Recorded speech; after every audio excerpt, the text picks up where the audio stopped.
जय माताजी मित्रों, जय दादा द्वारकाधी, जय मां भवानी। केम छो बधा मजामां? मित्रों, आज आपणे वात करीए खेती करवा देशे। આજે આપણે જોઈએ છીએ કે ચારે બાજુ સંઘર્ષ કરતો એક જ વ્યક્તિ અને એક જ વ્યક્તિનો ચારે બાજુથી ભયડો લેતો આપણી આ સરકાર। મિત્રો, ખરેખર ખેડૂતને ખેતી કરવા દેશે આ સરકાર? આ સંઘર્ષમય જીવનની અંદર આપણે મિત્રો જોઈએ ને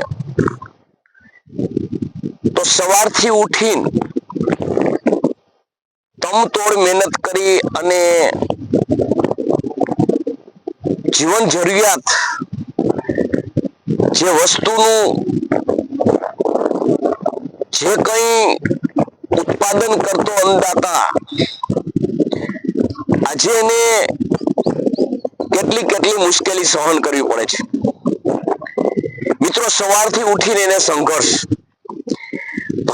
ભારત ખેતી પ્રધાન દેશ છે, પણ ખાલી ખેતી પ્રધાન તમે કહો ને તો હવે કહેવાનો જ છે જય જવાન જય કિસાન। સરહદ ઉપર જવાન મરે અને ખેતીમાં ખેડૂત મરે, આની પર કિસાન મરે અને ઓની પર જવાન મરે, જેના થકી એક બાજુ રાષ્ટ્ર સુરક્ષિત છે અને એક બાજુ જેના થકી આખા રાષ્ટ્રનું ઉદર પોષણ કરનાર, પુષ્ટ કરનાર, જે બાપને લાકડીઓથી મારે છે એને શક્તિ આપનાર, એનું ઉદર પોષણ કરનાર આજ ખેડૂતની બે હાલત છે। તમે જોઈ રહ્યા છો અત્યારે ચોમાસાની સિઝન આવી રહી છે। એક બાજુ વરસાદ ખેંચાય એવું વાતાવરણ છે, એક બાજુ જે માણસના જીવન માટે જરૂરિયાત છે ઉદર પોષણ માટે એ તો દુષ્કાળ હોય કે સકાળ, બંને બાજુ જે પરિસ્થિતિ ગમે તે નિર્માણ થાય, પરંતુ જે જોશે એ તો જોશે જ। આવા કટોકટીના સમયની અંદર અત્યારે ખેડૂત પાસે પાણી હોય, સગવડતા હોય તો સરકાર તરફથી પાવર ન હોય। અત્યારે ક્યાંક ખેડૂતોને પાણી છે ત્યાં પલાળવાનું હાલે છે, આગતરું ઓરવી અને વાવવાનું કામ ખેડૂતો કરી રહ્યા છે। મગફળી બિયારણ મોંઘાદાટ લાવે છે, દવા ખાતર જીવન જરૂરિયાત વસ્તુથી માંડીને જે ખેતી માટે જે ઓજારો, આવા વિવિધ પ્રકારના ખર્ચા ખેડૂતો કરી, માથે દેવા કરી અને જે પરિસ્થિતિમાંથી પસાર થઈ રહ્યા છે, ત્યારે અત્યારે જીબી વાળા મેન્ટેનેશન કામ એને અત્યારે જ ઉકલે છે। આટલા મહિના વ્યા ગયા, મેન્ટેનેશન કામ ના હોય, અત્યારે ઘડી ફોલ્ટમાં લાઈટ વહી જાય છે, પાવર દેતા નથી, પરિણામે ખેડૂત સમયસર કામ નથી કરી શકતો, ખોટમાં જાય છે, ઉત્પાદન ઘટે છે।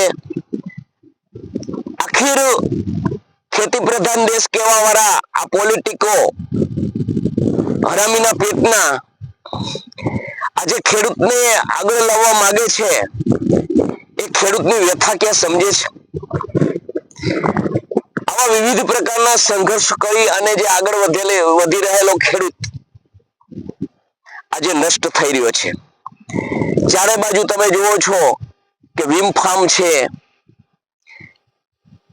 ખેતી પ્રધાન દેશ ખાલી ચોપડે જ રહ્યો છે, બાકી ખેતીને નષ્ટ કરવામાં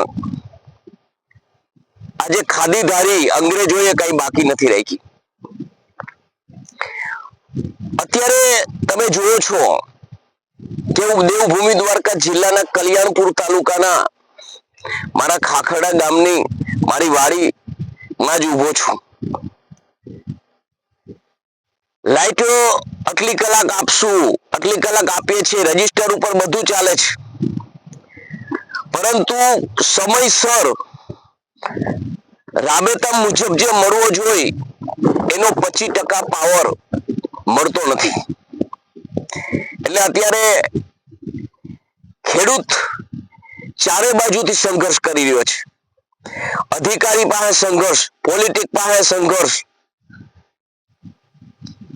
ઉદ્યોગપતિ સામે સંઘર્ષ. આ સંઘર્ષ કરવામાં ખેડૂત આર્થિક પરિસ્થિતિથી માંડીને મનોબળ સુધીનો પોતાની માનસિક સ્થિતિ ગુમાવી રહ્યો છે.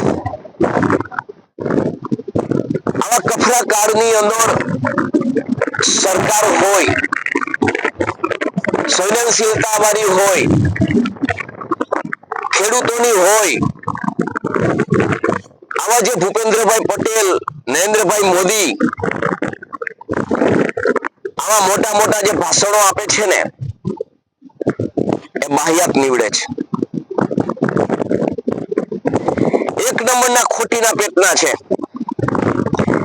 ખેડૂતને બમણી આવકના બદલે ખેડૂતને બમણા દેવામાં ખોઈ દીધા છે. અત્યારે કોઈ પણ બેંકની અંદર લીધેલી લોન ખેડૂત બમણું ને તમણું દેવું થઈ ગયું છે.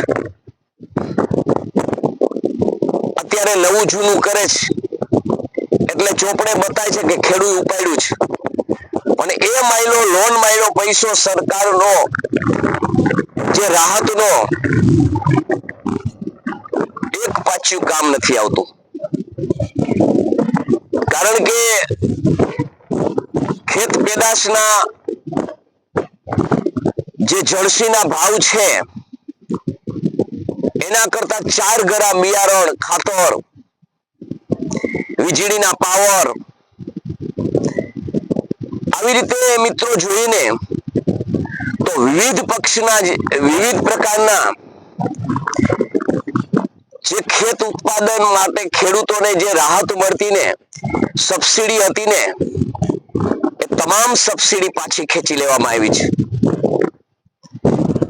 ખાતર ને જંતુનાશકના દવા અત્યારે પાયાની જરૂરિયાત છે. તમે ખાલી નામ લ્યો ને એટલે ટાઢ ચડી જાય. જીબીની ઓફિસે આપણે જઈએ તો આપણે એને કઈ પણ પીજીવીસીએલ ના એન્જિનિયરને વાત કરીએ ને કે ભાઈ સાહેબ પાવર નથી આવતો, ફલાણું નથી આવતો, તો એ આપણો બાપ કેમ હોય એમ હામાં પ્રશ્ન કરે. તમારે ખેડૂતોને આમ કરવું જોઈએ, તમારે ખેડૂતોને ફલાણું કરવું જોઈએ ને. આવી રીતે સરકારની સ્કીમ છે, નરેન્દ્રભાઈ મોદીની સ્કીમ છે ને, તમે આવી રીતે કરો તો તમને આમ ફાયદો થાય ને. મેં કહ્યું તને ખબર છે 2200 રૂપિયાના ભાવના 2500 રૂપિયાના ભાવના ઘઉં લીધા ને તારા બાપ 450 રૂપિયામાં કોઈ નથી રાખતું. તારો બાપ તું કે ને ઈ ન્યાથી ફેંકવું છે ને તું એનો ચેલો છો. સાલાવ તમને અંગે અંગમાં જીવાત પડવાની છે. તમારી પેઢી વાસ નાખેવી નહીં રહે, તમારું નિકંદર નીકળી જવાનું છે. તમે જે ખેડૂતોને જે પાયમાલ કર્યા છે ને, ઉદ્યોગપતિને માલામાલ કર્યા છે ને, એ તમારી જે નરકની જગ્યામાં જવાની સીડી છે. તમારી પેઢી તમને લાત મારવાની છે ગઢપણમાં. જે અધિકારીઓ આવા છો, જે દમનગીરી કરો છો, જે ખેડૂતોને તકલીફ આપો છો ને, એ બધા તમે પાયમાલ થઈ જવાના છો. ખેડૂતોની વ્યથા અને વેદના, જે ખેતી પ્રધાન દેશ હોય અને એ ખેતી પ્રધાન દેશની અંદર ખેડૂતના સિમ્બોલ ઉપર વિવિધ પ્રકારની યોજનાઓ લઈ અને જે ભ્રષ્ટ અધિકારી અને પોલિટિકો જે તમે ફાયદો મેળવો છો ને, એ તમને નરકમાં જગ્યા નથી મળવાની. તમે સાંજે સૂતા હોય ને ત્યારે વિચારજો, એક બાજુ તમારા સંતાનો સૂતા હોય, સુમસાન રાત હોય, સામું જોઈને અને વિચાર કરજો કે આજે આપણે શું કમાણી કરી, કેમાંથી કરી, કેને ખવડાવવા માટે કરી અને ક્યાં કામ આવશે. આટલું ઈશ્વરના સમક્ષ તમે અને ઈશ્વર સમક્ષ હોય ને રાત્રે, તે વિચાર કરજો, અંદરથી તમને જવાબ આપી દેશે કે તારું આ જે કમાણી છે ને એ તારો સર્વ વિનાશ કરી નાખશે. તમે જુઓ 8 કલાકની અંદર 5 કલાક લાઈટ નથી રહેતી. ફોલ્ટ એને થાય છે ને તો ફોલ્ટ આખું વર્ષ વ્યુ જાય, ચોમાસું આવે ને તે જ હરામીના પેટનાઓને ઉકલે છે.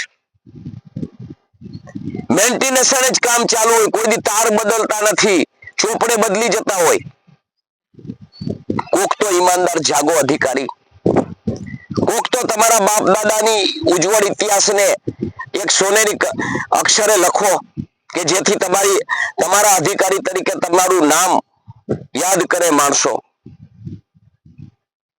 આ ખેડૂતને આજે સંઘર્ષ કરી રહ્યો છે એનું કારણ છે ને એની વાત કરું છું કે પોતિકા જેદી મારે ને એનો માર્ગ એને બતાવાય. જય માતાજી, જય દાદા દ્વારકાથી, જય મા ભવાની.